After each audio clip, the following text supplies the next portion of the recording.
9h19 sur Sud Radio dans La Vérité en face. Vous évoquez le cas de ces ordonnances médicales falsifiées qui connaissent une hausse impressionnante cette année. Oui, de plus 256% de cas enregistrés 256% plus 256. Oui, et c'est juste ça les cas détectés sur ces cas enregistrés entre 2023 et 2024 par l'Observatoire de la sécurité des médecins, bilan révélé cette semaine par Le Parisien aujourd'hui en France.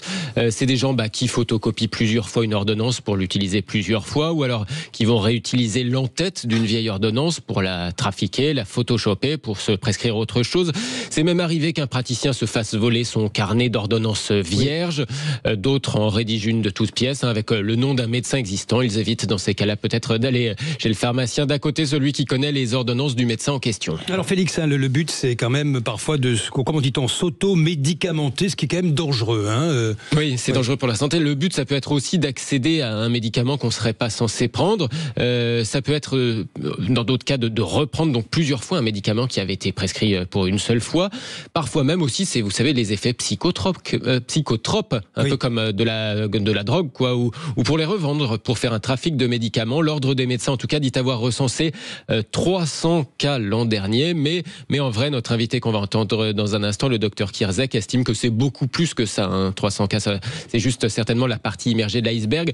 On peut supposer que la plupart des fraudeurs passent entre les mailles du filet. On peut même se demander s'il y a vraiment un filet. Il faut souvent qu'il y ait des aberrations, des très gros abus pour que l'assurance maladie s'en rende compte. D'accord. Et qu'est-ce qu'ils risquent, les fraudeurs ? Il faut quand même en parler de ça. Oui, en théorie, ces fraudeurs aux ordonnances, ils risquent jusqu'à 5 ans de prison et 37 000 € d'amende en théorie. Mais bon, encore faut-il que la fraude soit détectée. Et pour ça, notre invité donc en appelle notamment à généraliser les ordonnances numériques. Justement, nous retrouvons notre invité. Bonjour à vous, Gérald Kierzek. Bonjour. Vous êtes médecin urgentiste, directeur médical de Doctissimo, auteur de la leçon d'anatomie parue chez Albin Michel. Docteur Kierzek, comment ça fonctionnerait des ordonnances numériques que je crois que vous souhaitez voir mises en place, Alors c'est ce qu'on appelle la e-prescription. Alors non seulement moi je souhaite la mise en place, mais enfin c'est prévu depuis quelques années avec le dossier médical partagé, avec l'espace santé numérique, et en fait ça serait une ordonnance qui ne passerait plus par le papier, et donc qui ne transiterait plus par le patient et qui serait envoyée directement du médecin au pharmacien. Donc là, on voit bien que cette e-prescription permettrait d'éviter toute falsification. Falsification qui est devenue extrêmement facile. Rédiger un certificat aussi, c'est devenu extrêmement facile. Vous mettez dans l'intelligence artificielle, vous prenez une en-tête, un petit coup de Photoshop ou un autre logiciel, et le tour est joué. Malheureusement, quand on parle d'ordonnances falsifiées, on parle derrière de trafic, on parle d'effets secondaires de médicaments, on parle de dangerosité. Donc la solution, ça serait probablement ce dossier médical partagé et cette prescription directe, connectée entre le médecin et le pharmacien. Félix Mathieu. C'est-à-dire que si certains qui vous entendent ont un peu peur en entendant numérique, en se disant moi je suis pas très à l'aise avec les appareils par exemple, ils auraient rien à faire. C'est vraiment directement, ça passe même plus par le patient. Exactement, il n'y aurait rien à faire du côté du patient, et je comprends les personnes âgées notamment qui ne sont pas très au fait des nouvelles technologies, mais là l'idée ça serait d'avoir vraiment cette connexion directe entre le médecin et le pharmacien, un accès à un dossier médical partagé. Vous savez, ça fait 21 ans, 2004, Philippe Douste-Blazy, ministre de la Santé, qui dit on va tous avoir notre dossier médical informatisé. Ça fait 21 ans, est-ce que vous avez votre dossier médical informatisé ? La réponse elle est non. Non, on gère toujours tous pas. Nos comptes bancaires. Oui, on gère tous nos comptes bancaires de manière dématérialisée, avec la sécurité d'accès, etc. Mais les données personnelles, les résultats de scanner, les ordonnances, tout ça reste très archaïque. Et qui dit archaïque dit maintenant possibilité de modifier, de falsifier. Et pardon, mais ce chiffre de 300 ordonnances sur l'année, il est ridiculement bas. Il y a 20 000 pharmaciens en France. Discutez avec les collègues pharmaciens, ils ont tous, allez, au minimum 10 ordonnances, j'allais dire par an, mais c'est probablement par mois, donc c'est une centaine d'ordonnances, multipliées par 20 000 pharmacies, regardez le chiffre que cela fait. On est entre 200 000 et 2 millions d'ordonnances falsifiées, pour différentes raisons. Quand vous pensez qu'on a réussi à prélever les impôts à la source, tout ça serait quand même pas compliqué à mettre en place, Félix. Oui, et comment ça se fait que ça se fait pas ? Comment vous expliquez cette inertie si on en parle depuis des années, comme vous nous le dites ?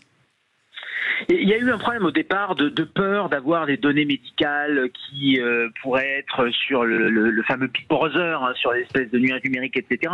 Je crois que, vous le disiez, les impôts, le compte bancaire, tout ça c'est sécurisé, donc la sécurité, on l'a. Il y a un autre problème qui s'est installé, c'est qu'il y a eu plein d'opérateurs, plein de gens qui ont fait des logiciels d'informatique pour les pharmaciens, pour les médecins, et donc du coup c'est difficile de dire, on fait fi de tout ça et il faut faire un nouveau système. On aurait dû, et l'État aurait dû mettre en place un cahier des charges et remplir ce cahier des charges plutôt que d'avoir plusieurs opérateurs ou plusieurs sociétés qui maintenant sont sur le marché, qui équipent votre médecin, qui équipent votre pharmacien, et c'est compliqué de les faire dialoguer entre eux. Mais à un moment donné, il faut que l'État, et ça ferait une source d'économie, non seulement ça éviterait les fraudes, mais qui dit fraude dit potentiellement des économies à la clé à faire. Il faudrait que l'assurance maladie ou l'État, et c'est ce qu'on attend d'un ministre de la Santé, qui ait cette vision-là, de dire, maintenant on a joué depuis 20 ans, on a mis de l'argent, ça a coûté des milliards hein, cette histoire pour ne pas aboutir. Maintenant, on va vraiment faire un cahier des charges et on va faire quelque chose de sérieux. Et l'objectif, c'est que dans un an, vous parlez du prélèvement à la source, dans un an, on ait tous notre dossier médical informatisé. Félix ? Parce que, faut-il le rappeler, c'est dangereux cette histoire d'ordonnances falsifiées et plus généralement la question de l'automédication. Alors, c'est de l'automédication, oui, mais ça va au-delà. C'est-à-dire qu'effectivement, c'est des produits stupéfiants qui sont utilisés. On vous a prescrit du tramadol. Maintenant, c'est plus compliqué. Il faut vraiment écrire des ordonnances sécurisées. Donc, le tramadol, vous allez essayer par tous les moyens de vous en procurer quand vous êtes quasiment toxicomane au tramadol. Il y a toute une partie de trafic également. Moi, je suis effaré quand je suis de garde aux urgences de voir des patients complètement, c'est même pas des patients, ils sont souvent avec la police en garde à vue, qui sont dans un état déplorable à cause des médicaments. Il y a un trafic, il y a des marchés noirs de médicaments. Vous allez dans le nord de Paris, vous trouvez tout ce que vous voulez en produits stupéfiants sur un marché de rue. Donc tout ça, ça vient bien de quelque part. Ça vient bien d'une ordonnance au départ et ça vient bien d'une délivrance en pharmacie. Il faut tirer notre chapeau aussi aux pharmaciens qui font tous les jours cette vérification avant de délivrer les produits et c'est très compliqué pour eux, parfois avec des menaces d'ailleurs, des agressions. Donc on voit bien que c'est tout un trafic et là on n'est plus dans le domaine de la santé, on est vraiment dans le domaine de la police et dans le domaine de quelque chose qu'il faut arrêter. Allez, merci à vous en tous les cas. J'espère que votre appel sera entendu. Docteur Gérald Kierzek, je rappelle, un médecin urgentiste, directeur médical de Doctissimo, et à lire votre essai, la leçon d'anatomie, paru chez Albin Michel. Merci à vous, cher Félix Mathieu. Avec plaisir. Je vous fais une petite ordonnance. Si vous voulez. Merci, c'est gentil, c'est sympa. Allez, je vais vous dire ce que je veux. On va le faire. La suite de La Vérité en face, 0826 300 300. Nous invitons deux patrons très inquiets. Vous allez le voir dans un instant. On se demande d'ailleurs ce qu'il y aura dans le budget que va nous concocter le prochain, le nouveau Premier ministre Sébastien Lecornu.